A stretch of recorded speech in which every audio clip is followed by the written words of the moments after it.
ভাতিজা বারবার পাঁচটা তার সহ্য করতে পারছি না তো।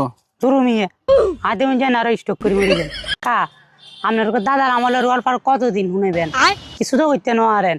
বর্তমান চ্যাম্পিয়ন কারা হিয়ে না যাবেন, বর্তমান চ্যাম্পিয়ন এখন আর্জেন্টিনা মানে আমরাই বেরো চ্যাম্পিয়ন আমু স্টের ইন্দার ওকে লাগিয়ে আর আপনারা শুধু হইতেছেন এবারও আমাদের হেক্সা কিছু তো হইতে না দেখি। এই বেটা এগুলো কি বলস? হেক্সার ব্যাপারে আমরা বলতে পারি, আমরা পাঁচবার চ্যাম্পিয়ন বেটা, তোমরা তো হে যোগ্যতা নেই হেক্সা বলার।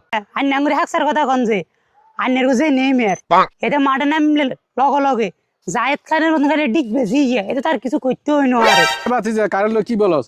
নেইমার হচ্ছে আমার আবেগ। নেমের বলে এটা আবেগ আর আবেগ দিয়ে হানিয়েন গই জান সাই দেখেন কাফে বের আমরা লই যাম গই সার্ভিসটার বই যাবো না সেই সময় খালি আপনি চোখ দিয়ে আপ করে সাই থাকবে হেক্সা জীবন হইতো না। দূর ভাতিজা। আরে কাকা আপনারা ইনকি রে? আরে কাকা আপনারা চাচাবাতি যে ইনকি শুরু করছেন, আপনারা বারের খেলা এগুলো কি শুরু করছেন? খেলা কিন্তু দুদিন হরে যাবে কই, আপনারা তো আপনার মধ্যে মিল থাকতে নইলে হরে কেন হইব?